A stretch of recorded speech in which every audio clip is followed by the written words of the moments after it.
ನಾಳೆ ಜೂನ್ 2 ಸೋಮವಾರ. ನಾಳೆಯಿಂದ 10 ವರ್ಷ ಈ 8 ರಾಶಿಯವರಿಗೆ ಮುಟ್ಟಿದ್ದೆಲ್ಲ ಬಂಗಾರ. ಮಹಾರಾಜ ಯೋಗದ ಜೊತೆಗೆ ಹಣದ ಸುರಿಮಳೆಯೇ ಸುರಿಯುತ್ತೆ.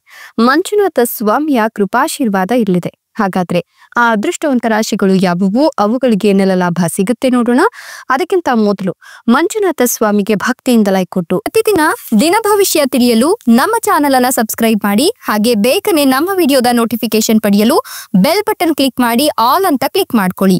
ಇನ್ನು ನಿಮ್ಮ ಜೀವನದ ಸಕಲ ಸಮಸ್ಯೆಗಳಾದಂತಹ ಸತಿಪತಿ ಕಲಹ, ಪ್ರೀತಿಯಲ್ಲಿ ಮೋಸ, ಭೂಮಿ ವಿಚಾರ, ಕೋರ್ಟ್ ಕೇಸ್, ವ್ಯಾಪಾರ, ಹಣಕಾಸಿನ ತೊಂದರೆ, ಸಾಲಬಾಧೆ, ಸ್ತ್ರೀಯರ ಗುಪ್ತ ಸಮಸ್ಯೆ, ಹೀಗೆ ಹಲವಾರು ಸಮಸ್ಯೆಗಳಿಗೆ ಶಾಶ್ವತ ಪರಿಹಾರ ಮಾಡಿಕೊಡ್ತಾರೆ. ಡಿಸ್ಪ್ಲೇ ಮೇಲೆ ಕಾಣ್ತಕ್ಕಂಥ ಗುರುಜಿ ನಂಬರ್ಗೆ ಒಮ್ಮೆ ಕರೆ ಮಾಡಿ ನೋಡಿ. ಹೌದು, ನಾಳೆ ಜೂನ್ 2 ಸೋಮವಾರ ಆಗಿರೋದ್ರಿಂದ ಮುಂದಿನ 10 ವರ್ಷ ಈ 8 ರಾಶಿಯವರಿಗೆ ಮುಟ್ಟಿದ್ದೆಲ್ಲ ಬಂಗಾರವಾಗಿ ಮಹಾರಾಜ ಯೋಗದ ಜೊತೆಗೆ ಮಂಜುನಾಥ ಸ್ವಾಮಿಯ ಕೃಪಾಶೀರ್ವಾದ ಇರೋದ್ರಿಂದ ಹಣದ ಸುರಿಮಳೆಯೇ ಸುರಿಯುತ್ತೆ ಅಂತ ಹೇಳಲಾಗ್ತಾ ಇದೆ. ಈ ರಾಶಿಯವರ ಜೀವನದಲ್ಲಿ ನೆಮ್ಮದಿಯ ಬಾಗಿಲು ತೆರೆಕೊಳ್ತಾ ಇದ್ದು ಅದೃಷ್ಟದ ಸುರಿಮಳೆಯೇ ಸುರಿಯುತ್ತೆ. ಹಣದ ಮಹಾಮಳೆಯೇ ಇವರ ಜೀವನದಲ್ಲಿ ಹರಿಯೋದ್ರಿಂದ ಇವರು ಹೊಸದಾಗಿ ವ್ಯಾಪಾರ, ಉದ್ಯಮ ಇತ್ಯಾದಿಯನ್ನ ಆರಂಭ ಮಾಡಬೇಕು ಅನ್ಕೊಂಡಿದ್ರು ಕೂಡ ಈ ಸಂದರ್ಭದಲ್ಲಿ ಆರಂಭ ಮಾಡೋದ್ರಿಂದ ಸಾಕಷ್ಟು ಧನಾಗಮನವನ್ನ ಕಾಣ್ತಾರೆ. ಭವಿಷ್ಯಕ್ಕಾಗಿ ಇವರ ಹೂಡಿಕೆ ಲಾಭವನ್ನ ತಂದ್ಕೊಡುತ್ತೆ ಅಂತ ಹೇಳಿದ್ರೆ ತಪ್ಪಾಗ್ಲಿಕ್ಕಿಲ್ಲ.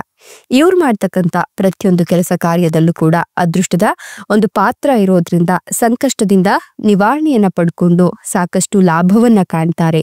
ಅದೃಷ್ಟ ಮತ್ತು ಸಕಾರಾತ್ಮಕತೆಯನ್ನ ಇವರ ಜೀವನದಲ್ಲಿ ಇವರು ಕಾಣ್ತಾರೆ.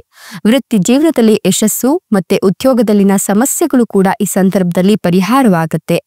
ನೀವು ವೃತ್ತಿ ಜೀವನದಲ್ಲಿ ಎದುರಾಗುವ ಸಮಸ್ಯೆಗಳನ್ನ ಪರಿಹಾರ ಮಾಡಿಕೊಂಡು ನೀವು ಬಯಸಿದ ಎಲ್ಲವೂ ನಿಮ್ಗೆ ಸಿಗುವಂತೆ ಮಾಡ್ಕೊಳ್ತೀರಾ. ಈ ಸಂದರ್ಭದಲ್ಲಿ ನೀವು ಬಹಳಷ್ಟು ಮಾನಸಿಕವಾಗಿ ನೆಮ್ಮದಿಯನ್ನ ಕಾಣ್ತೀರಾ. ಯಾವುದೇ ಕೆಲಸ ಕಾರ್ಯದಲ್ಲಿರ್ತಕ್ಕಂಥ ವಿಘ್ನಗಳು ನಿವಾರಣೆಯಾಗುತ್ತೆ. ನಿಮ್ಮ ಮೇಲೆ ಯಾವಾಗ್ಲೂ ಕೂಡ ಅದೃಷ್ಟದ ಬೆಂಬಲ ಇರುತ್ತೆ ಅಂತ ಹೇಳಬಹುದು. ಜೀವನದಲ್ಲಿನ ಸಂಕಷ್ಟ ಸಮಸ್ಯೆಗಳು ದೂರವಾಗಿ ಜೀವನವನ್ನ ಮುಕ್ತವಾಗಿ ನಡೆಸ್ತೀರಾ. ಯಶಸ್ಸು ಮತ್ತು ಸಮೃದ್ಧಿಯನ್ನ ಹೊಂದುತ್ತೀರಾ. ಸಮೃದ್ಧಿ ಮತ್ತು ಸಂಪತ್ತು ಬುದ್ಧಿವಂತಿಕೆಯಿಂದ ಎಲ್ಲವನ್ನ ಕೂಡ ಗಳಿಸ್ತೀರಾ. ಇನ್ನು ನೀವು ಯಶಸ್ಸು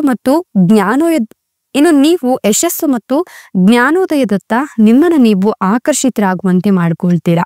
ಈ ಸಂದರ್ಭದಲ್ಲಿ ನಿಮ್ಮ ಮನೆಯಲ್ಲಿ ಧನಾತ್ಮಕ ಪರಿಣಾಮ ಇರುತ್ತೆ. ಒಳ್ಳೆಯದನ್ನ ಮಾಡೋದ್ರಿಂದ ನೀವು ಅದೃಷ್ಟದ ದಿನಗಳನ್ನೇ ಕಾಣ್ತೀರಾ ಅಂತ ಹೇಳಿದ್ರೆ ತಪ್ಪಾಗ್ಲಿಕ್ಕಿಲ್ಲ. ಹಣದ ಸಮಸ್ಯೆಗಳು ಪರಿಹಾರವಾಗಿ ಈ ಸಂದರ್ಭದಲ್ಲಿ ಧನಾಗಮನವಾಗುತ್ತೆ.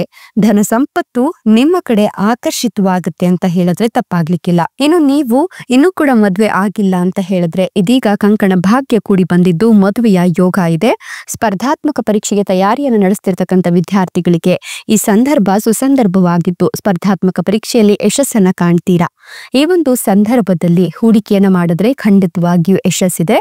ಜೊತೆಗೆ ಪುತ್ರಾಗಮನ ಈ ಒಂದು ಸಂದರ್ಭದಲ್ಲಿ ನಿಮ್ಗೆ ವಿಶೇಷವಾದ ಸಂತಸ, ಸಂಯಮ ಎಲ್ಲವನ್ನ ಕೂಡ ತಂದುಕೊಡುತ್ತೆ. ವಿದೇಶಿ ಪ್ರಯಾಣದ ಕನಸು ಕೈಗೂಡುತ್ತೆ. ನಿಮ್ಮ ಇಷ್ಟಾರ್ಥಗಳು ಕೂಡ ಸಿದ್ಧಿಯಾಗುತ್ತೆ. ಇಷ್ಟೆಲ್ಲ ಲಾಭ ಮತ್ತು ಅದೃಷ್ಟವನ್ನ ಪಡಿತಿರ್ತಕ್ಕಂಥ ಆ ಅದೃಷ್ಟವಂತ ರಾಶಿಗಳು ಯಾವುವು ಅಂದ್ರೆ ಮೀನ ರಾಶಿ, ಕುಂಭ ರಾಶಿ, ತುಲಾ ರಾಶಿ, ಮೇಷ ರಾಶಿ, ವೃಶ್ಚಿಕ ರಾಶಿ, ಕಟಕ ರಾಶಿ, ಕನ್ಯಾ ರಾಶಿ, ಕೊನೆಯದಾಗಿ ತುಲಾ ರಾಶಿ. ಇವುಗಳಲ್ಲಿ ನಿಮ್ಮ ರಾಶಿ ಇದ್ದರೂ